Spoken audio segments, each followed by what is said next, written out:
Good morning, students. Today I will continue the lesson natural resources, and today we will deal with the topic that is soil. You all know what is soil. Soil is the uppermost layer of the earth crust on which the plants grow, or especially the crops grow. And soil is very important for all of us because we get crops, that is, we get food from the crops which grow in the soil. And we also make our houses on the topmost layer of the earth, that is the soil only. So soil has very important role in our life, and today we'll study how the soil is formed and the process of formation of the soil, that is called weathering. So weathering means breaking down of rocks into smaller pieces, and it leads to the formation of soil. So we'll study how the soil is formed by the process of weathering and what are the factors which affect the weathering. So first is the physical factors, second is the chemical factors, third is the biological factors, and fourth is the pedogenesis. So one by one we'll study how the soil is formed. So first is physical factor. What are the physical factors? The physical factors are the temperature, wind, rain and snow. So temperature, wind, rain and snow, they are responsible for the formation of soil.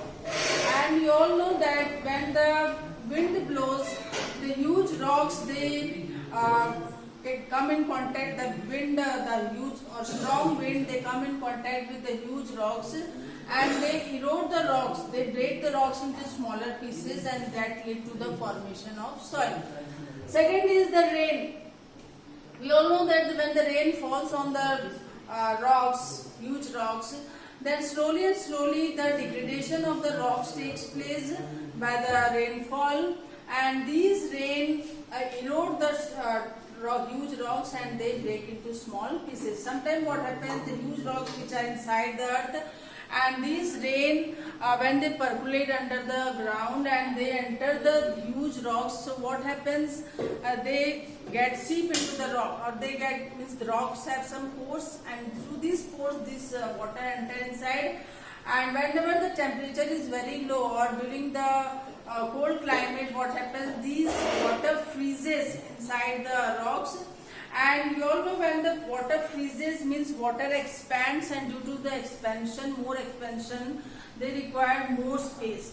And if they require more space means they will try to hold the huge rocks, and slowly the rocks, they become, means the crack develops in the rocks, and these cracks lead to the breaking of the rocks, and they that lead to the formation of the soil. So there are various factors. In the same way, temperature also, like due to the high temperature when they fall on the huge rocks, so the rocks get heated, and because of the more heat, the slowly the cracks develop in the huge rocks and they erode or they break into smaller pieces. So there are various factors which lead to the formation of the soil.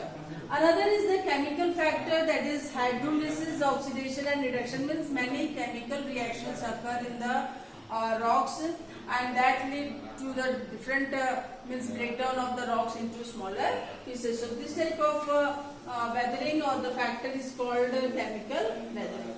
Now another is the biological weathering. Sometimes what happens in the huge rock, some type of organisms they develop on the top of the soil, rocks, and these are called the lichens and bryophytes. So these lichens and bryophytes, they try to deposit on the huge rocks, and slowly due to the chemical composition of these, they produce some kind of chemicals, and because of that the huge rocks, they break into smaller and smaller pieces, and that lead to the formation of the soil.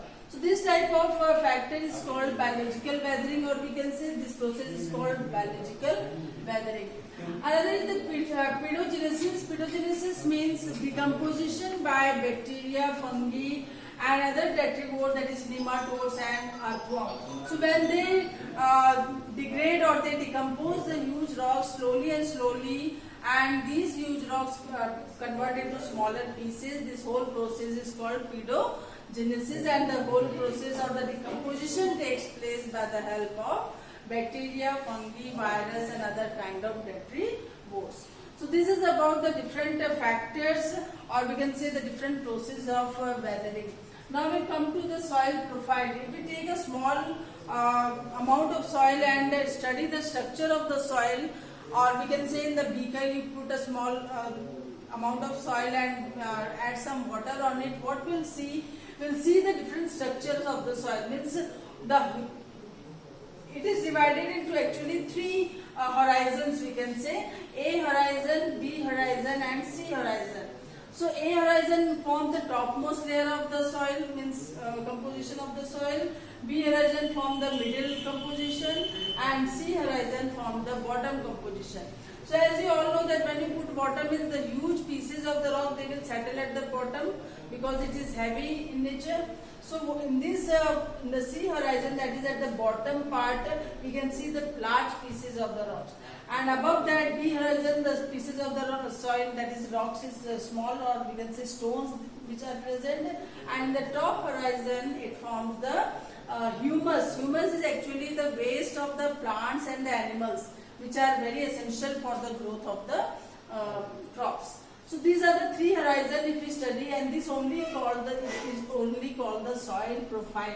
And if we study about the soil, the composition of the soil, what soil contains, that it contains gravel, sand and clay particles. Gravel, which are the small stones, here we can see this one. Sand particles are the silt, and the clay even smaller particles, and clay particles are even more smaller. So these are the three types of stones or particles which are present in the soil: gravel, sand and clay. Now we come to the different types of soil. Types of soil means according to the color, the soil are of different types. According to their nature or the water holding capacity, the soil is of different types.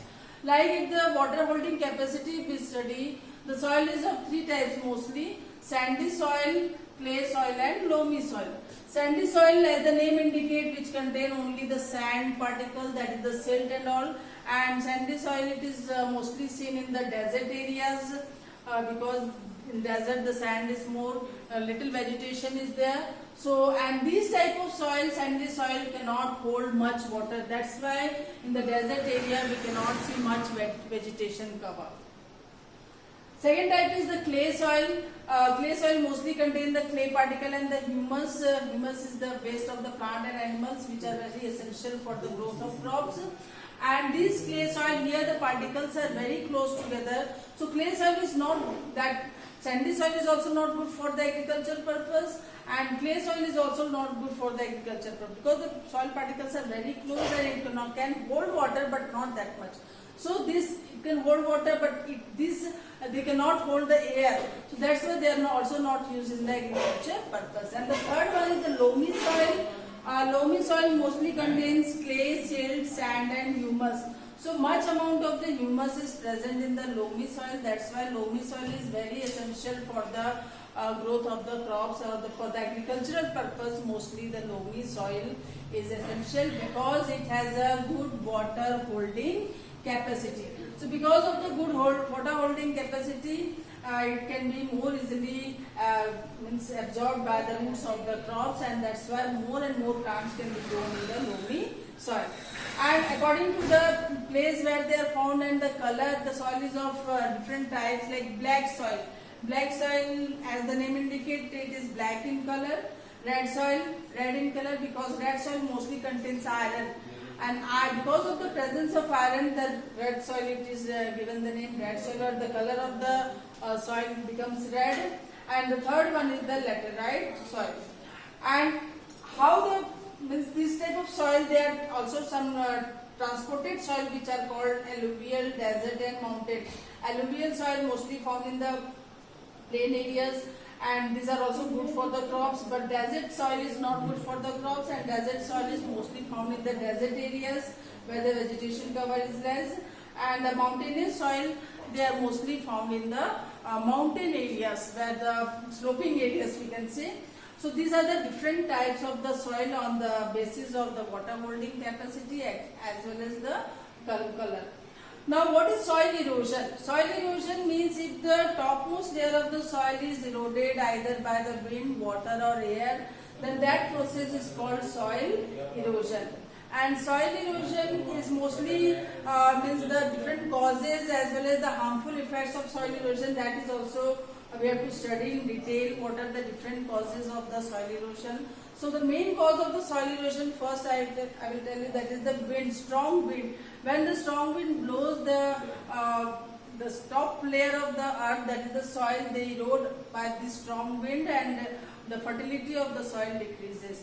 In the same way, water also, whenever there is flood, frequent floods can also lead to the soil erosion, and many other reasons are there for the soil erosion, and the different harmful effects of the soil erosion that we will discuss in the next chapter and this next class.